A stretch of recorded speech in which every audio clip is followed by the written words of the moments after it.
So what's the big problem? There's actually a couple of them, but the number one problem is a lack of stiffness after being exposed to moisture. So the nylon has an affinity for water. The water is absorbed into the nylon, and the nylon stiffness drops way off and becomes substantially less. So when you're printing parts of carbon fiber nylon, when it comes off the printer, it's super stiff. Awesome material, it seems really nice, but you let it sit around for a couple weeks in your high humidity environment, like here in Tennessee. In the summertime, we have a lot of humidity.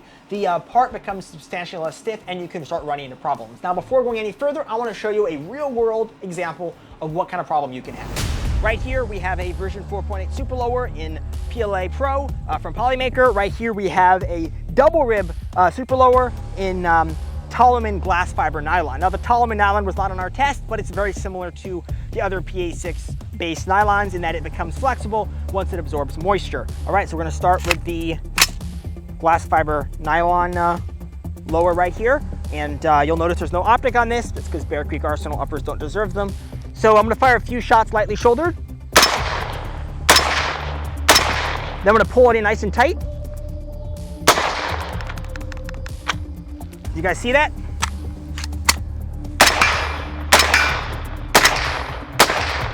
You guys see that there? And then when I release my shoulder, it falls forward again. So here we have the PLA Plus lower, Polymaker PLA Pro, and let's try to pull this one over shoulder and show that it does not flex enough to malfunction.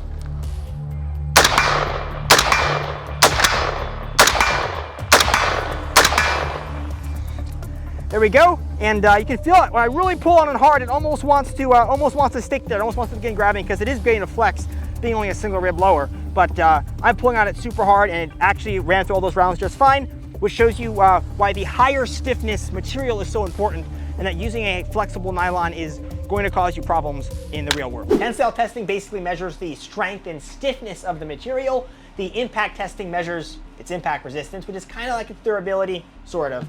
Durability is a complex thing. Creep testing is a little more nuanced, but creep is basically when you apply a stress to a material significantly below its yield point. The material should ordinarily kind of maybe have a little strain, like a spring, but it should just sit there indefinitely, like a piece of metal. It shouldn't move or bend. What creep is where that material slowly strains over time, and you can think of it as slowly stretching out when you pull it. So I actually take a sample, put 20 pounds of weight on it, which works out to about 2,000 PSI of stress, and I hang it for a few days and then measure how much that sample actually grew. You can think if you have a garden sprayer with springs in it, those pins in your fire control group, for example, can shift around and cause binary fire or other problems. You can also have levers like on my AR9, the magazine catch can bend out under spring pressure. You can have other problems if you use nylons, which can creep. I'm going to quickly define 3 different properties of materials which I get from my tensile tester so you can understand them so we can move forward. The first one is stiffness. It's called the Young's modulus.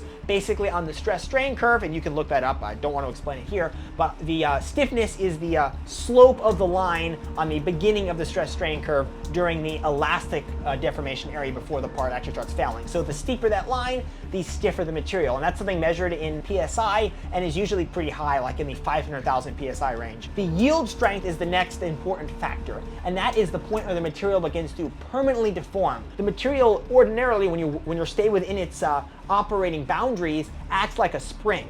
When you leave those operating boundaries and apply too much force, the material begins to actually basically creep, kind of actually yield and stretch out and finally breaks. And you can see that on the stress strain curve, when that curve begins to lose its slope, when that straight line at the beginning begins to drop off. That's the yield. Basically, it's the point where you apply enough force to permanently damage the part. The ultimate tensile strength is basically just the point where the material breaks. It's actually not that important. I'm not even going to show you those graphs in today's video. If you're interested in seeing them, go ahead and check out the paper I put together on my testing results where I give you all the data. I'll put a link to that in the description down below for the people who want to really dig into it.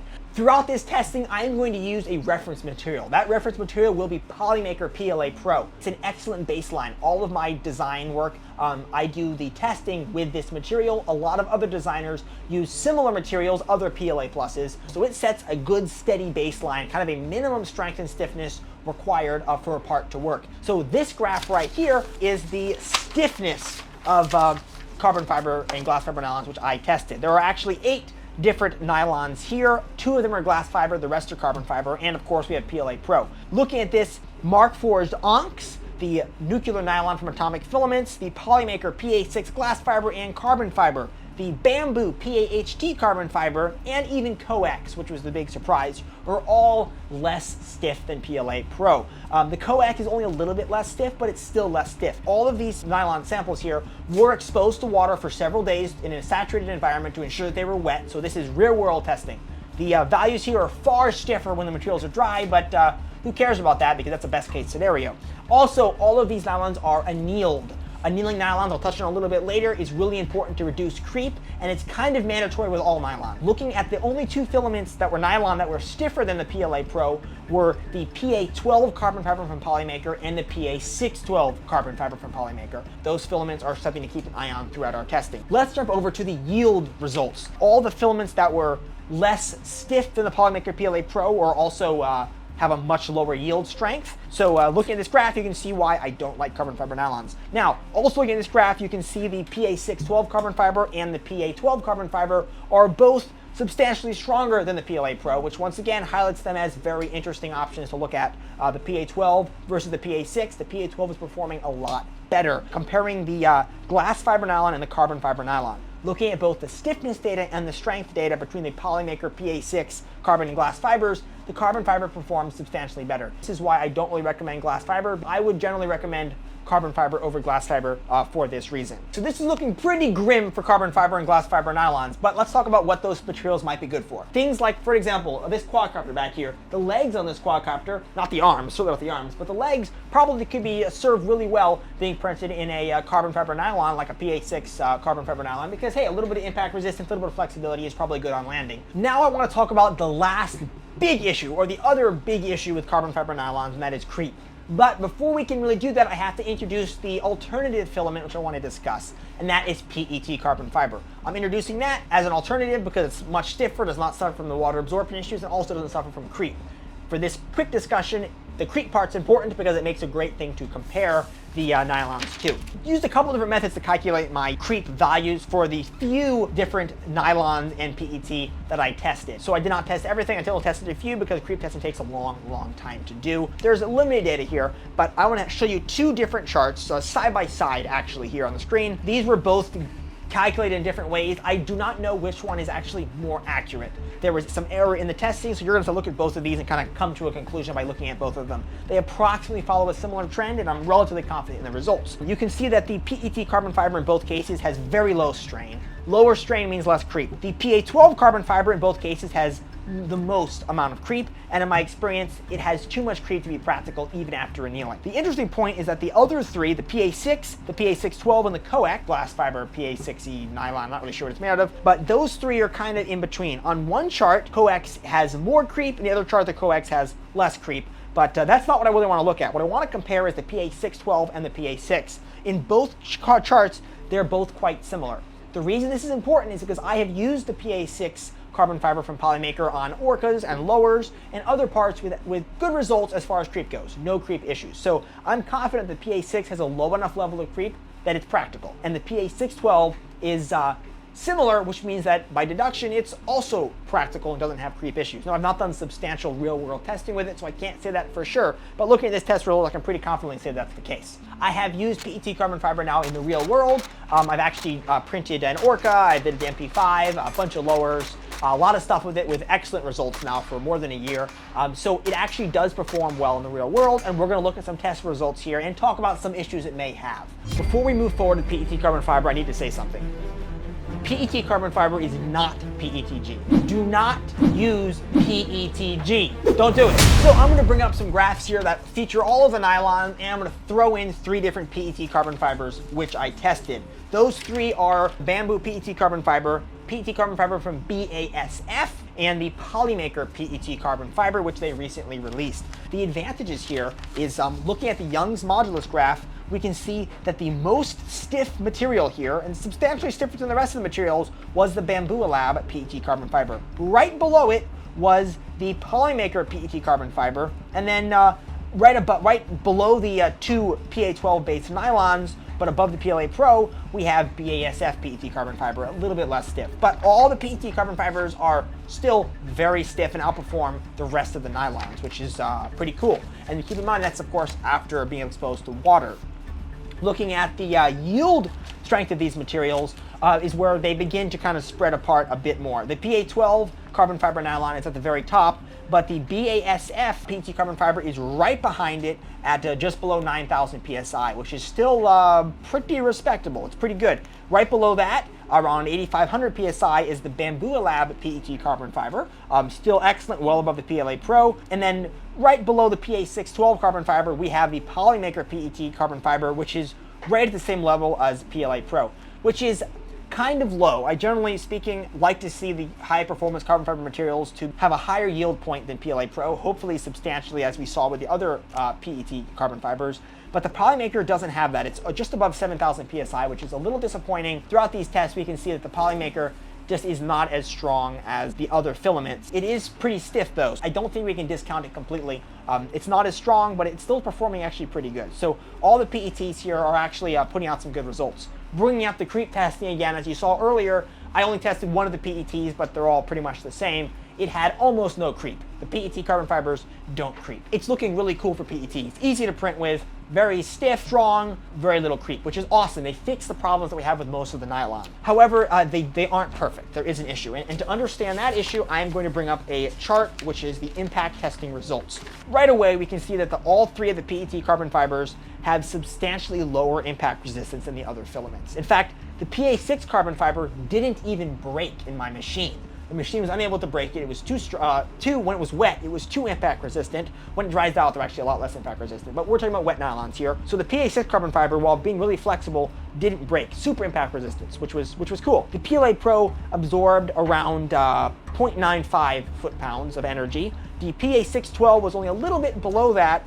and then all the PETs were around half a foot-pound absorbed. So about half the impact resistance of PLA Pro, which isn't good on the face of it. However, something to keep in mind here is it's actually still pretty good. If you look at some just plain up PLAs, or if you look at PETG, they're generally speaking around 200 millifoot-pounds or 0.2 foot-pounds. We're still way above those materials, like 2 or 3 times higher impact resistance. In my actual testing, I have not had any problems with that, because generally speaking with 3D printed parts, your layer adhesion is what your issue is. Layer adhesion has very poor impact resistance. Having a super duper impact resistant material won't matter if the layer adhesion is what fails first. So keep that in mind. That's why I don't think the low impact resistance of PETs is that big of a deal. Something to throw out there as definitely having a downside. Now, for the final test, I did layer adhesion testing to compare our kind of runner-up materials, which are the 3 PET carbon fibers, PLA Pro, and the PA612 carbon fiber. Layer adhesion testing is actually hard to do because so many things go into it. Cooling, layer time, the ambient temperature around the printer, and other factors like print speed. All can affect layer adhesion. So I did my best to simulate a real world example. I used a cooling tower to extend the print time for each layer when printing these examples, and I used fan speeds that would have been realistic for a full-scale part like a garden sprayer. Looking at this chart, a big thing jumps out at us right away, which is that the Bamboo PET carbon fiber performed way better than the Polymaker or the BASF. In fact, the Polymaker is not that horrible. The BASF PET carbon fiber is. So right here, and this is something I've experienced in real life as well, using the BASF carbon fiber, is that it has layer adhesion issues. I don't know why. I've tried various things, but the layers just don't fuse together very well. The Polymaker just did not perform as well with the Bamboo Lab. Talk about that in a second, as you might want to use it for some stuff. The PA612 carbon fiber surprisingly had less layer adhesion than the PET carbon fiber from Bamboo Labs, which was kind of surprising, but it's still actually respectable. It's more than 3,000 PSI, and it's within 75% of the PET carbon fiber from Bamboo. The PA612 is still definitely on the list here, but the Bamboo actually performed quite well. Now, of course, the PLA Pro was greater than 5,000 PSI, and this is simply due to the nature of layer adhesion. The glass transition temperature of PLA is so much lower than other materials compared to the ambient air temperature that it had really good layer adhesion. If you printed any of these filaments in a heated chamber, layer adhesion would be better. However, I'm trying to simulate a real-world example of you guys who have basic printers and you don't have heated chambers. So I just briefly mentioned that Polymaker might be worth considering. The reason that is it has, or at least appears to have from my experience, a lower carbon content than the Bamboo PET carbon fiber, and the fibers are a little bit shorter and smaller in the Polymaker.